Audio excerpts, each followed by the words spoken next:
What if I told you Spider-Man's parents were actually super spies? That the Joker didn't actually kill Jason Todd? Or that the X-Men's entire history was rewritten to include a secret second team no one knew about? These aren't just plot twists, they're full-blown retcons, retroactive changes that completely alter the past. Comic books have a long history of rewriting their own stories, sometimes for the better and sometimes for the absolute worst. Today we're looking at the wildest, most insane retcons in comic book history, the ones that shocked fans, broke continuity, or changed everything we thought we knew. Let's get into it.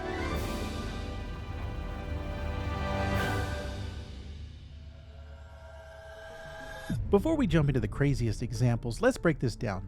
A retcon is short for retroactive continuity. That's when a writer changes past events either by adding new information, rewriting history, or pretending certain things never happened at all. Sometimes retcons help fix mistakes or update characters for modern readers. Other times they create massive contradictions that leave fans scratching their heads, and occasionally they're just completely insane. Now let's get into the biggest, strangest, and most controversial retcons of all time. First up, imagine discovering that everything you knew about the X-Men's origin was a lie.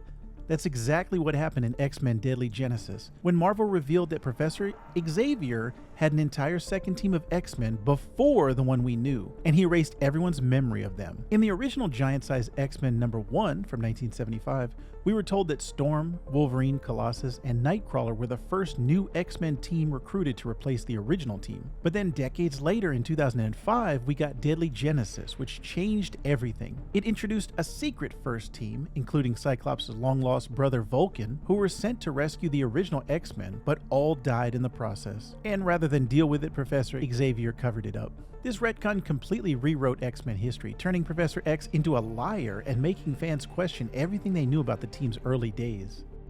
Next up is the return of Jason Todd. In 1988, Jason Todd, the second Robin, was brutally murdered by the Joker in A Death in the Family. Fans literally voted to kill him off. He was gone, buried, done. Until 2005, when DC brought him back as the Red Hood. How? Superboy punched a wall. Okay, it's a little more complicated than that. DC's Infinite Crisis event featured Superboy Prime punching reality so hard that it created ripples in the timeline, undoing Jason's death. Later, they retconned this explanation to say that Jason was actually resurrected by Ra's al Ghul's Lazarus Pit, which at least made a little more sense. Either way, Jason Todd's return was one of the wildest retcons in DC history, turning him from a dead sidekick into a violent gun-toting anti-hero. Now let's talk about Spider-Man's parents. For most of Spider-Man's history, we knew one thing for sure. Uncle Ben and Aunt May raised Peter Parker because his parents died in a plane crash when he was young. But in the 1990s, Marvel decided to shake things up by revealing that Peter's parents, Richard and Mary Parker, were actually S.H.I.E.L.D. spies. That's right, his mild-mannered scientist dad and quiet mother were secretly international agents working on covert missions for Nick Fury before being killed by the Red Skull. This completely changed the Parker family's backstory and added unnecessary layers of government conspiracy to Spider-Man's personal history. But it gets worse. In the Clone Saga, Marvel doubled down on the weirdness by bringing Peter's parents back from the dead, only for it to be revealed they were actually robot duplicates created by the Chameleon. Yeah, it was the 90s, things got weird.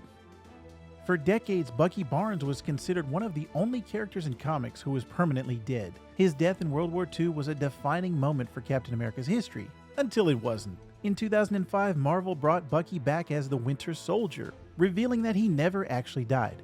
Instead, he was recovered by the Soviets, brainwashed, and turned into a deadly assassin for decades before finally regaining his memories. Unlike some retcons, this one was universally praised, largely thanks to Ed Brubaker's excellent writing and the fact that it added depth to Cap's story rather than breaking continuity. It was such a good retcon that it was later adapted into Captain America the Winter Soldier in the MCU. Comic book history is constantly shifting, and retcons are just part of the game. Sometimes they help fix continuity and improve storytelling like the Winter Soldier. Other times they create chaos and confusion like Spider-Man's robot parents. But one thing's for sure, retcons will never stop happening. Which retcon blew your mind the most? And are there any that you wish had never happened? Let me know in the comments down below. And if you love deep dives like this, hit that subscribe button because next time we're talking about the biggest comic book storylines that were completely erased from continuity. And remember, with great power comes great comics. So go read them!